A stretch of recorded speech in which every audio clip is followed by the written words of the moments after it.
Hello again, it's Santos here. You're probably wondering why we have no main event this week. Long story short, we went on vacation.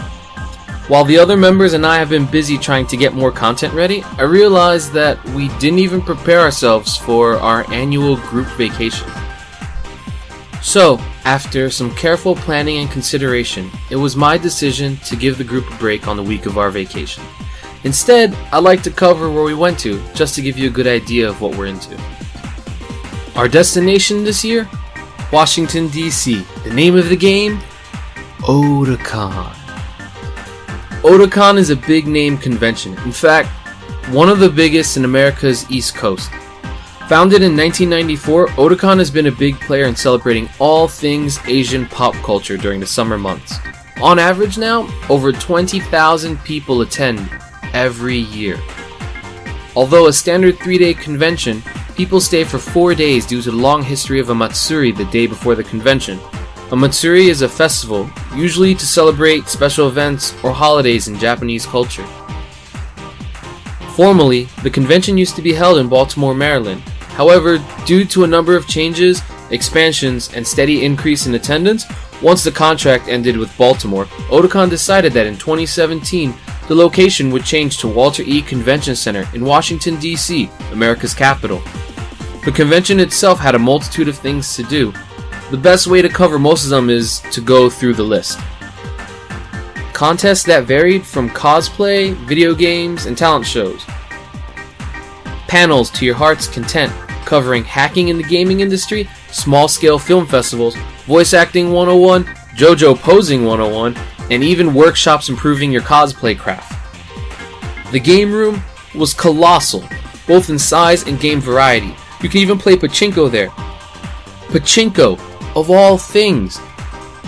There are even concerts to attend. Popular Japanese artists this year included Jam Project, TM Revolution, Flow, and Yusei Teikoku. If you plan on merchandise hunting, both the Artist Alley and the Dealer's Room were havens for anyone looking for the hottest item or the diamonds in the rough. Alright, lightning round, okay? Stay with me. Lolita Garden. Holy crap, what? A Lolita Garden? I didn't even have a chance to go, but I heard it was something else. Varied from like the contests, people's sewing work for their outfits, and even just regular card games that were just being played around the garden. I heard it was a beautiful sight to see. There was a free rave hosted by the convention itself with a variety of DJs every night. If I remember correctly, it was close to 5 DJs per night with a long set list, about an hour's worth. Formal dances were even in place outside of the rave. There was a proper ball on Saturday night. Dresses, suits, the whole 9 yards. A karaoke hall, and a maid cafe. I'm not joking, a proper maid cafe. And it wasn't a small corner of the convention. It was in the fancier part of the convention hall, on the extension. It was really nice, and all the maids were kind of sweet. I've attended OTAKON for over 5 years. There is so much life in this convention every year, between the staff, the attendees, the guests. It's insane. One thing that gets me every time is how friendly everyone is. Lots of fun to be had all around in general. All you have to do is say hi. Just say hi, have a conversation with somebody at the line at the panel you're at, even just making a shout out to what your favorite anime or your favorite manga is, or even your favorite character in general. I had people outside of my hotel just screaming Kimi no Na wa, and people were just going nuts. Dude, on Saturday night, when it was raining, it was pouring at one point because there was a thunderstorm warning. Everybody was just outside the entrance. I just screamed OTAKON 2017 and everybody just lost their minds. It was crazy. Everybody just goes with it and it's just so much fun. This year in Washington, the first year, nothing but positive vibes the whole weekend. The convention is way bigger than Baltimore Harbor's, and I feel that most of the people that attended were satisfied as a whole. Outside of the convention, if you needed a break, there was lots of fun to be had. Local food, good sights to see. The White House isn't even too far away. The convention center is literally 3 blocks away from Chinatown, and where I stayed, the Grand Hyatt, it was wedged in between both Chinatown and the convention center. There was so much stuff to do.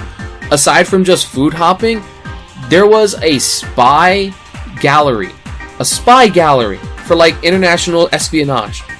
On top of that, across from it, there was an art gallery that was free. It was free to go, free to attend, donations were welcome, and photography was encouraged just so you can get the name out, free marketing.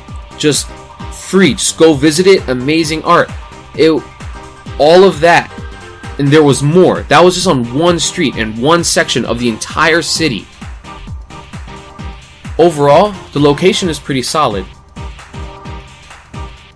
Supposedly, the convention intends to stay in the capital for a few years, followed by consideration into going back to the original location in the Baltimore Harbor after the convention center itself expands.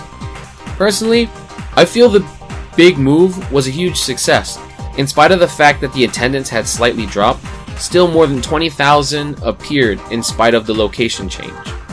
As for Team Cold Star's time at the convention, I'd like to say it was a special experience. Alright, time to go back. What's the name of the other dude, the Esther? I can never get this one. What I miss?